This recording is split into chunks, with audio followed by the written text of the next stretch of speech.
Hi guys, good morning to all of you. मैं Durga Sharma.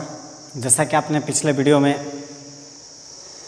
Social science class 10th का demand किया था, तो मैं आज सोशल साइंस जो है क्लास 10th का शुरुआत कर रहा हूँ। और आज हमारा जो शुरुआत हो रहा है ज्योग्राफी के first chapter development and resources. ठीक है, तो आइए शुरुआत करते हैं। रिसोर्स, सबसे पहले हम ये जानने की कोशिश करेंगे कि व्हाट इज रिसोर्स। रिसोर्स क्या होता है? ठीक है, डेवलपमेंट एंड रिसोर्सेज का मतलब होता है विकास एवं संसाधन। हमारा फर्स्ट चैप्टर है विकास एवं संसाधन। तो सबसे पहले हम शुरुआत करते हैं रिसोर्स का। क्या कि रिसोर्स क्या होता है? तो हमारे बुक्स में जैसा डिफिनेशन लिखा है तो आप देख सकते हैं, लिखा है everything available in our environment which can be used to satisfy our needs.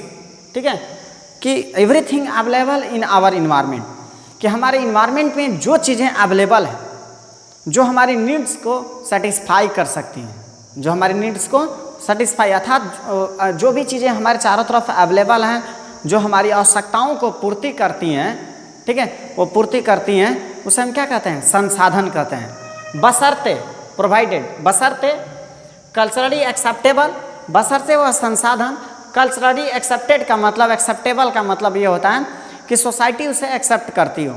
ठीक है, और इकोनॉमिकली फिजिबल, इकोनॉमिकली फिजिबल का मतलब वह आर्थिक रूप से भी सही होना चाहिए।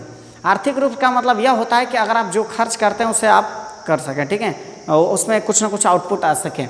टेक्नोलॉजिकली एक्सेसिबल, टेक्नोलॉजी एक्सेसिबल का मतलब आपके पास वो टेक्नोलॉजी व्यवस्था हो और आप उस संसाधन को सही से यूज कर सकते हैं।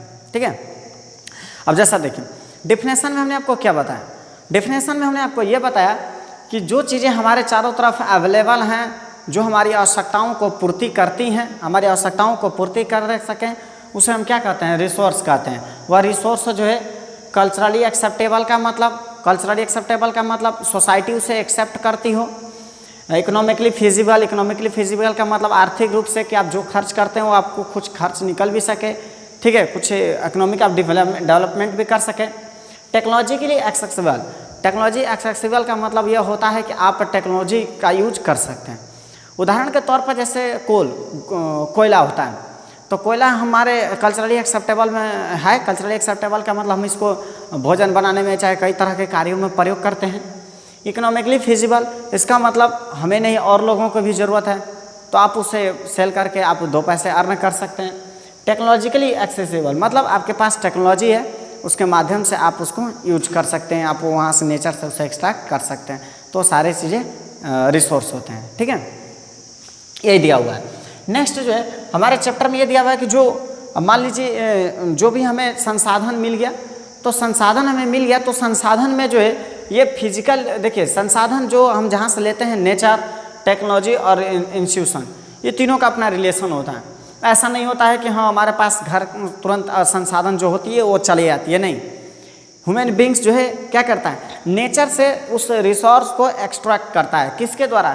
Through the technology. और थ्रू द टेक्नोलॉजी करने के बाद इंस्टीट्यूशन क्रिएट करता है, और इंस्टीट्यूशन क्रिएट करने के बाद अपने डेवलपमेंट, अपनी इकोनॉमिक डेवलपमेंट के यूजों में लाता है।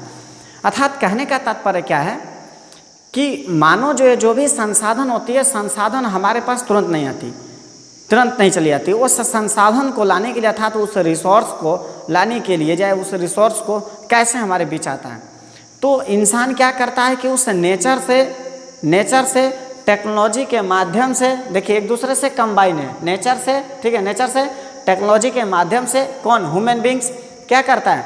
उस रिसोर्स को एक्सट्रैक्ट करता है। उसके बाद इंस्टीट्यूशन के माध्यम से, इंस्टीट्यूशन का मतलब कोई मतलब मान लीजिए कोयल माइनिंग खोल दिया, गोल्ड माइनिंग खोल दिया, तो कोल माइनिंग और गोल्ड माइनिंग वहाँ इंस्टीट्यूशन उसने खोल दिया, उस इंस्टीट्यूशन के माध्यम से उस रिसोर्स को सही करता है और सही करके मार्केट में उतारता है, जिसकी वजह से दूसरा अपना डेवलपमेंट कर सकता है और आपको जो बचत होती है आप अपने इकोनॉमिक डेवलपमेंट कर सकते हैं। ठीक है, तो ये हमारा रहा रिसोर्स का डिफिनेशन, और ये रिसोर्स हमें कैसे मिलते हैं, ये 2 चीज़ें दी है। इसके बाद दिया हुआ नेक्स्ट वीडियो में हम ये सीखेंगे, ठीक है, नेक्स्ट वीडियो में अभी हम सीखेंगे नेक्स्ट पार्ट में कि जो रिसोर्स हमें चारों तरफ दिखाई दे रहा है, तो ये रिसोर्स का वर्गीकरण अर्थात classification of resource next video में सीखेंगे। ठीक है, चलिए ये नेक्स्ट पार्ट में हम लोग सीखते हैं।